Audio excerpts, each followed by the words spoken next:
There is a place in Springfield where loved ones are remembered, where service to country and community is honored, where serenity surrounds us, where the stories of our ancestors are told, where the beauty of nature abounds in every glorious season,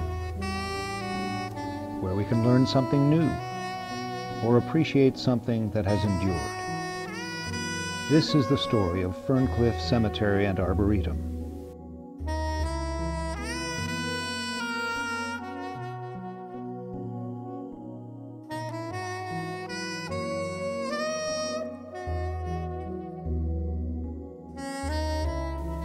Originally, cemeteries were designed not just as burial sites, but also as parks, places where visitors arrived in their horse-drawn carriages with picnic lunches, visiting the grave sites of loved ones. In the era before public parks, cemeteries designed in the rural tradition provided a place to retreat from the stress of everyday life and enjoy a place for quiet reflection.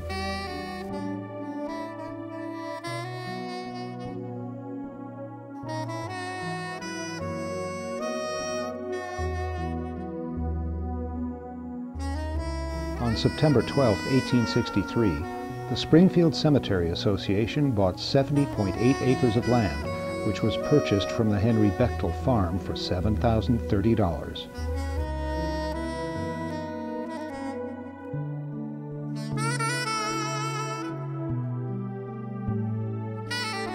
In October of that year, S.A. Bowman and William Warder made arrangements to employ a landscape gardener to lay out the grounds.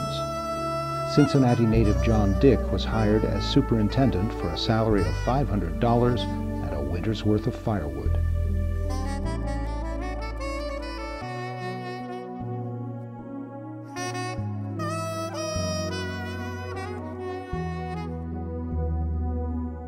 In June, Superintendent Dick was granted permission to lay out the lots. A circular mound near the center of the cemetery was set aside as a burial place for deceased soldiers from Clark County who were laid to rest at no charge.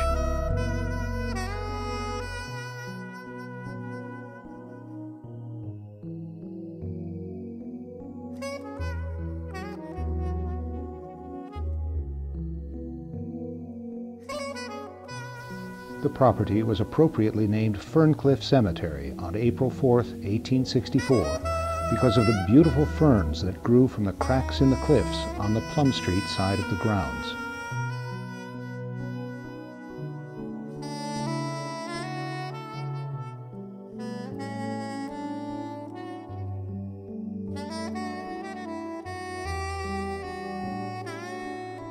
On June 21, 1864, the first interment at Ferncliff took place when a young boy named George Clemens, who died of spotted fever at the age of 8 years, 11 months, and 24 days, was laid to rest. In the years to come, many of Springfield's founders and most prominent citizens would also be buried at Ferncliff Cemetery, including such well-known names as Ezra Keller, Wittenberg College, Jeremiah Warder and Ann Aston, Charles Cavalier, who organized the Independent Fire Department, Pearson Spinning, who opened Springfield's first dry goods business, John Humphrey, one of the earliest settlers, Griffith, William, Gustavus, and John Foos, David Lowry, who designed the first flatboat to travel provisions to New Orleans, James Leffel, who patented the lever jack, cooking stoves, water wheel, and the double turbine, Colonel William Worden, the first postmaster, John Baldwin, who was in the dry goods business and maintained the largest store in New York City, Broadwell Chin, the first African-American to graduate from Springfield High, Samuel Bowman, corporate lawyer and congressman, Samuel Schallenbarger, the General Assembly and U.S. Congress, P.P. Mast of Mast Foods Manufacturing, Asa Bushnell, Governor of Ohio, Eliza Stewart, the first female to be an assistant under General Jackson.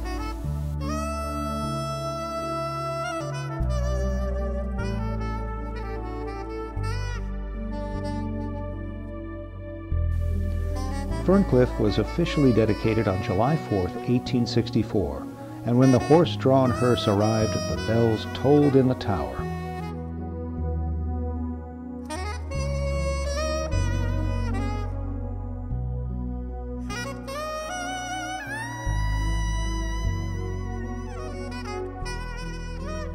In 2006, Ferncliff was renamed Ferncliff Cemetery and Arboretum. A tree inventory was taken, and trees were labeled with both botanical and common names. Ferncliff also earned the distinct privilege of having a recognized tree propagated for community planting and enjoyment. Officially named Diamond Bark American Beech Ferncliff, this is a crossbred species with rough bark, which is unique when compared to the more typical smooth bark of the American beech. In addition, Ferncliff boasts 6 plants which are deemed Ohio champion trees. Grand entrance, magnificent fountains, rolling landscape, stately trees, and a wall of fern-covered rocks, it is the perfect marriage of art and nature.